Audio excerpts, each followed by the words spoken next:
सबसे पुराना धर्म, प्राचीन धर्म हिंदू धर्म, और मूर्ति की सबसे पहली पूजा और मूर्ति की सबसे पहली तपस्या और इबादत और मूर्ति पूजा सबसे पहले अगर चली है तो कौम नूह के अंदर। नूह अलैहिस्सलाम के इंतकाल के बाद नूह अलैहिस्सलाम की कौम के 5 बुजुर्ग, वद, सुआ, यगूस, यऊक, नस्र, इन 5 बुजुर्गों की मूर्तियां बनाकर सबसे पहले मूर्ति की पूजा की शुरुआत नूह अलैहिस्सलाम के ज़माने से हो रही है। नूह के इंतकाल के बाद नूह की कौम से हो रही है।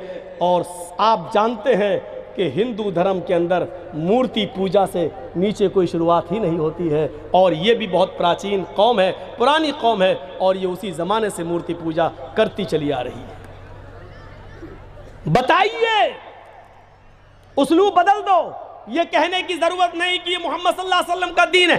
ये कह दो कि मोहम्मद सल्लल्लाहु अलैहि वसल्लम थे, हमारे नबी हैं, लेकिन ये वो नबी है, इन्होंने कोई नया दीन नहीं दिया। ये वही दीन है जो मनु लेकर आए, जो कृष्ण जी लेकर आए, जो रामचंद्र जी लेकर आए। रामचंद्र जी का क्या धर्म था आप तो जानते हैं, मेरी किसी तकरीर में देख लीजिए, वाल्मीकि रामायण, ये वाली नहीं, ये जो अभी चली है, ये तो अभी लिखी गई है कुछ दिन पहले। तुलसीदास जी वाली रामायण का तो वजूद अभी से हुआ है, ज़्यादा दिन नहीं हुए। रामचरितमानस का पुरानी रामायण जो 2000 साल पहले लिखी गई थी हिंदू धर्म के आस्था और अकीदे के मुताबिक, 2000 साल पुरानी जो किताब है उनकी वाल्मीकि रामायण, उसमें आज भी लिखा हुआ है कि जब रावण सीता का हरण करके ले गया और हनुमान और लक्ष्मण जब तलाश करके सीता को लेकर आए तो सीता जी अपने पति रामचंद्र जी का आशीर्वाद लेने के लिए उनके पैरों पे गिर पड़ी और उनके पैर छूने लगी कि मुझे आशीर्वाद दो, आपके आशीर्वाद से मैं बच गई। और हनुमान जी ने और लक्ष्मण ने हमको रावण के चंगुल से निकाल लिया और बचा लिया, और रावण हमारी इज्जत पर हाथ नहीं डाल सका, ये लोग हमें बचा कर लाए। तो रामचंद्र जी के जब पैर छुए, अपने पति के जब पैर छूने लगी, तो वाल्मीकि रामायण में लिखा रामचंद्र जी ने उठा लिया अपनी पत्नी को, पैर नहीं छूने दिए, ये कांधा पकड़ा और खड़ा कर दिया और क्या कहा, राम रामाय नमः, राम रामाय सत्यम अस्ति। हाय सीता, मैं तेरा राम हूं, राम रामाय, तेरे राम का राम है ऊपर वाला। जब आए आ जाए संस्कृत भाषा में राम रामाए, तो आए जब आ जाए तो उसका मतलब का लिए, के लिए, को लिए, का के की का तर्जुमा हो जाता है। राम रामाए, राम के राम को नमः, नमस्कार करो, प्रणाम करो, सर झुकाओ। राम रामाए नमः, राम रामाय सत्यमस्ति। हाय सीता, तू मेरे पैर क्यों छू रही है, मेरे पैर क्यों पकड़ रही है, मेरे सामने क्यों झुक रही है? मैं तेरा राम हूं और राम का राम है ऊपर वाला। राम रामाय नमः, सीता राम के राम को प्रणाम करो। मैं तेरा राम हूं, अपने राम के सामने मत झुको, उस राम के सामने झुको जो तेरे राम का भी राम है। रामचंद्र जी ने अपनी पत्नी को पैर नहीं छूने दिए, अपने सामने सर नहीं झुकाने दिया, अपने सामने झुकने नहीं दिया। रामायण की ये पंक्ति किसी न किसी शक्ल में सुनन नसई और इब्ने माजा के सफ़हात पर देखी जा सकती है। अल्लाह के नबी जनाब मोहम्मद रसूलुल्लाह सल्लल्लाहु अलैहि वसल्लम के पास जब हीरा शहर से एक सहाबी आए, कहने लगे कि अल्लाह के रसूल, हमने हीरा शहर के अंदर यहूदियों और ईसाइयों को देखा है कि वो अपने अपने बादशाहों के सामने सजदा कर रहे हैं। आप ज्यादा हकदार हैं कि हम आपको सजदा करें, आप ज्यादा हकदार हैं। जब वो लोग अपने बादशाहों के सामने सजदा कर सकते हैं तो हम अपने रसूल के लिए, अल्लाह के पैगंबर के सामने सजदा क्यों ना करें? तो अल्लाह के नबी सल्लल्लाहु अलैहि वसल्लम ने बजाय जवाब देने के, उनको बजाय मना करने के, डायरेक्ट मना करने के, आपने उनसे एक सवाल कर लिया। आपने फरमाया, अमरत बिक़ब्री अतस्जुदु लहू, क्या जब तुम मेरी कब्र के पास से गुजरोगे तो क्या तुम उसे सजदा करोगे? पढ़िए इब्ने माजा, अल्लाह के नबी क्या कह रहे हैं, अबू दाऊद क्या कह रहे हैं अल्लाह के नबी? सहाबी कह रहे हैं अल्लाह के रसूल मुझे इजाजत दीजिए कि मैं आपको सजदा करूं। यहूदी अपने बादशाह को सजदा कर रहे हैं, ईसाई अपने बादशाह को सजदा कर रहे हैं, तो क्या मैं अपने नबी को सजदा ना करूं? तो अल्लाह के नबी सल्लल्लाहु अलैहि वसल्लम ने क्या कहा, क्या तुम मेरी कब्र के पास से गुजरोगे तो क्या सजदा करोगे? सवाल हो रहा है जिंदगी में सजदा करने का, मुझे इजाजत दीजिए कि मैं आपको सजदा करूं। और आपको फिक्र है इंतकाल के बाद की, क्या मेरे कब्र के ऊपर से गुजरोगे, पास से गुजरोगे तो सजदा करोगे? मतलब क्या था, जिंदगी में तो मैं करने नहीं दूंगा, जब तक मैं जिंदा हूं तो मैं रोक लूंगा, ये शिर्क के दरवाजे कभी खुलने नहीं दूंगा, मेरी जिंदगी में तो कभी हम अपने सामने सर झुकाने नहीं देंगे तुम्हें। लेकिन फिक्र हुई इंतकाल के बाद की, ऐसा ना हो कि मेरे इंतकाल के बाद जैसे यहूद और नसारा ने अपने अपने नबियों की कब्रों को सजदा गाह बना लिया, ये लोग भी कहीं मेरी कब्र को सजदा गाह ना बना लें, चूमने चाटने की जगह ना बना लें। तो आपने फौरन सवाल कर लिया, क्या तुम मेरी कब्र के पास से गुजरोगे तो सजदा करोगे? साहबा ने कहा नहीं, ला क़ाल फला तफ़अलू, करना भी नहीं ऐसा। देखिए अबू दाऊद के अल्फाज, फला तफ़अलू, ऐसा करना भी नहीं, मेरी कब्र के पास से गुजरो तो उसको सजदा करना भी नहीं। इसके बाद आपने क्या फरमाया, रामचंद्र जी वाली बात, क्या कहा, मेरे सामने क्यों झुक रही है?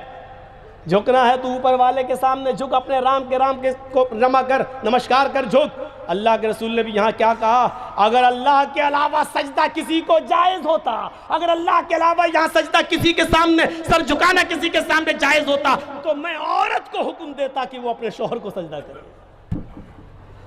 इस हदीस ने क्लियर कर दिया, रामचंद्र जी ने भी अपने पत्नी को पैर नहीं छूने दिए। यहाँ अल्लाह के रसूल ने क्या कह दिया, अगर अल्लाह के अलावा किसी को सजदा करना जायज़ होता तो मैं औरत को हुक्म देता कि वो अपने पति को सजदा करे, लेकिन सजदा सिवाय अल्लाह के किसी और के लिए है ही नहीं, इसलिए बीवी को भी जायज़ नहीं है कि वो अपने शौहर के सामने झुके।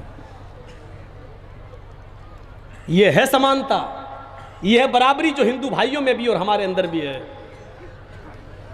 अगर किताबों के आधार पर कुरान और वेदों को लेकर चले तो कभी कोई हिंदू भाई नाराज़ नहीं होगा और कभी किसी मुसलमान को तकलीफ नहीं होगी। तकलीफ कब होती है, जब पार्लियामेंट में बैठे हुए पॉलिटिकल नेता जब खाइयां खड़ी करते हैं और दीवारें उठा देते हैं, अच्छा ये मंदिर में चोरी करने आया था, पानी पीने नहीं आया, और मारा और पीट रहे हैं। बताइए कितने ढिठाई देखिए आप। पानी के लिए भी दरवाजे बंद किए जा रहे हैं, पानी के लिए। मोहम्मद रसूलुल्लाह सल्लल्लाहु अलैहि वसल्लम ने पानी के लिए कभी गैर मुस्लिमों के लिए भी दरवाजे कभी बंद नहीं किए।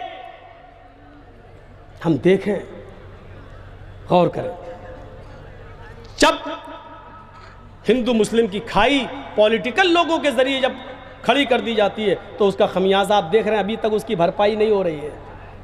अभी तक हमारा देश कहां चला गया, कहां खड़ा है। लेकिन भक्त लोग कह रहे हैं सब कुछ बर्दाश्त है।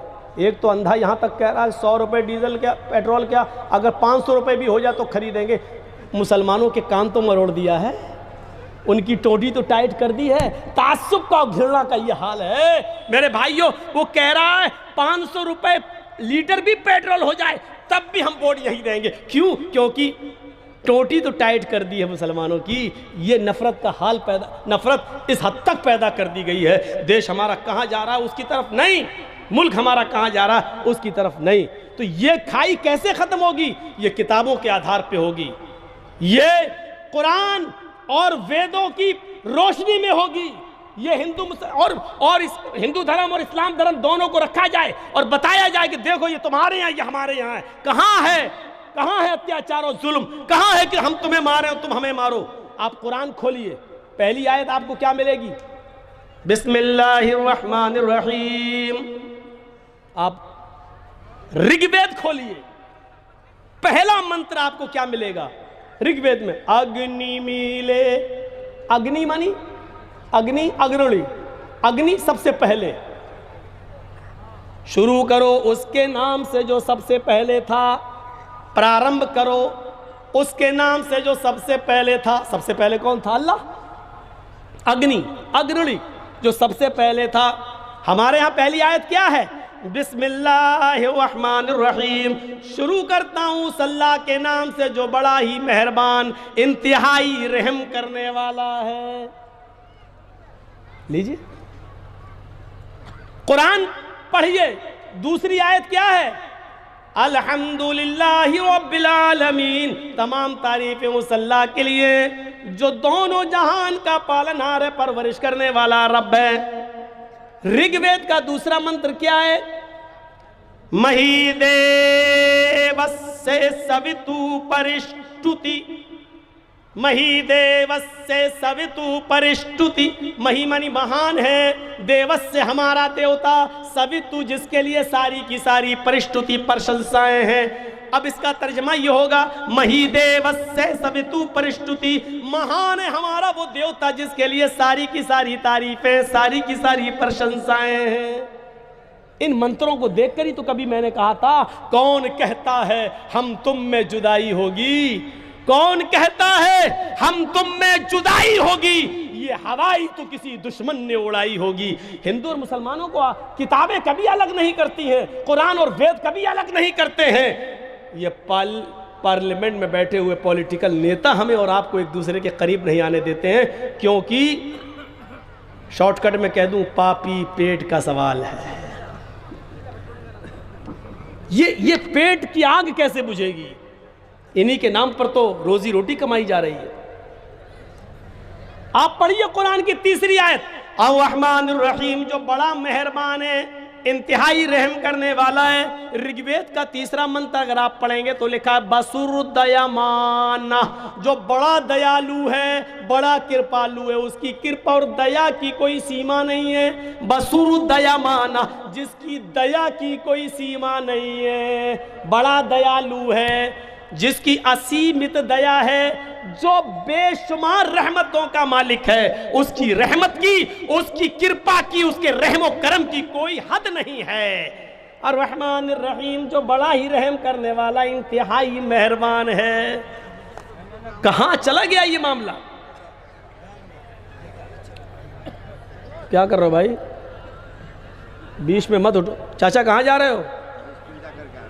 हम समझे चाची के पास जा रहे हो, अब तो चाची सो गई होंगी। क्या करोगे वहां जाके?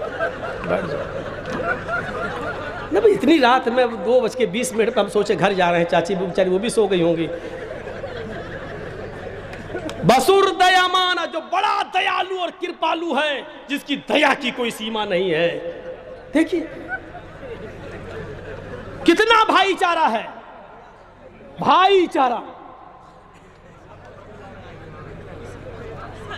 अरे जा भी रहे तो मोहब्बत है, होना चाहिए। जलसा सुनना कोई फर्ज थोड़ी है। घर पे अगर जा रहे हैं तो अच्छी बात है। अगर आदमी पूरी रात जलसा न सुने और फजर की नमाज जमात के साथ पढ़ ले, तो मैं समझता हूं कि रात भर के जलसे से बेहतर है। पूरी रात 2, 2:30, 3 बजे तक जलसा सुने और घर जाके सो जा कर और फजर की नमाज ना पढ़े, तो समझ लो कि आपका पूरा पैसा बेकार, चौपट, एक भी नेकी हमारे नामे अमाल में उल्टे गुनाहगार और होंगे। तो अगर कोई जा रहा तो अच्छी बात है, लेकिन फजर में उठने की नीयत हो। अरे भैया बैठ जाओ, थोड़ा सा हमें भी डिस्टर्ब होता भाई। तो कितना प्यार है, कितनी मोहब्बत है। धर्म कभी बिगाड़ नहीं सिखलाते। और सुन लीजिए, बहुत साफ कह दूं, जिस धर्म के अंदर बिगाड़ हो और एक दूसरे को एक दूसरे से तोड़ना सिखाया जाता, वो धर्म ही नहीं है, वो धर्म ही नहीं है। एक दूसरे के खिलाफ उकसाया जाता हो, वो धर्म ही नहीं है।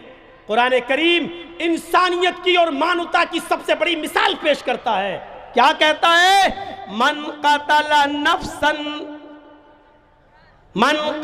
नफ्सन, जिसने किसी नफ्स को, किसी मनुष्य को, किसी इंसान को कत्ल कर दिया, बिगैर नफ्सिन, बिगैर किसी बदले के या आमदन, बगैर किसी जुर्म के और बिना किसी गलती के, अगर किसी ने किसी इंसान को, किसी एक मनुष्य को मार दिया, सिर्फ हिंदू मुसलमान की कैद नहीं, मीडिया वालों लिखो, जी हिंदुस्तान की एंकर कभी कभी इसको भी दिखा दिया करो, ये इस्लाम की शिक्षा है। लेकिन तुम नहीं दिखाओगी, क्योंकि मोदी ने जो चश्मा तुम्हारी आंख में लगा दिया है, उसने तुम्हें अंधा कर दिया है, तुम्हें दिखाई नहीं दे रहा है। फेक कियो, कहां छुपा है मौलवी जर्जीस? किस बिल में छुपा है? मोदी का लगाया हुआ चश्मे से अगर तू अंधी हो गई है तो इसमें मेरा क्या कसूर? मौलवी जर्जीस साहब तो बिहार और बंगाल की गलियों में घूम रहे हैं, वो तो दावत तो तबलीग का फरीजा अंजाम दे रहे हैं, लेकिन उसके लगाए हुए चश्मे ने तुझे अंधा कर दिया है, तो अपनी आंखों का ऑपरेशन करा ले, मोतियाबिंद का ऑपरेशन कराओ। मौलवी जिस चीज के बारे में सवाल क्यों उठा रहे हो कि कौन सी बिल में छिपा है, कहां भागा है? अल्हम्दुलिल्लाह अपने मुल्क में हूँ, हिंदुस्तान के अंदर हूँ, जिसको आज़ादी दिलाने में सबसे ज़्यादा हमने कुर्बानियाँ दी हैं, मुसलमानों ने अपना खून बहाया है। मुसलमान उलमा की शहादत नहीं गई होती और उन्होंने तख्तेदार पे अपने सरों को नहीं लटकाया होता और फांसी के फंदों पे नहीं झूले होते, तो आज इस देश का प्रधानमंत्री भी नरेंद्र मोदी नहीं होता। नरेंद्र मोदी को भी एहसान मानना चाहिए इन मुसलमानों का, जिनकी कुर्बानियों ने इस देश को आज़ादी दिलाई, और जिस आज़ादी मिलने के बाद आप इस देश के प्रधानमंत्री बने हो, ये मुसलमानों का एहसान है। आरएसएस का एहसान नहीं है तुम्हारे ऊपर, विश्व हिंदू परिषद का एहसान नहीं है तुम्हारे ऊपर, यह एहसान है मुसलमानों का। प्रधानमंत्री तुम बने हो, यह मरहूने मिन्नत है मुसलमानों की, इस एहसान को तुम मानो। ऐसे नहीं मान सकते हो तो अपने दिल से ये कबूल कर लो।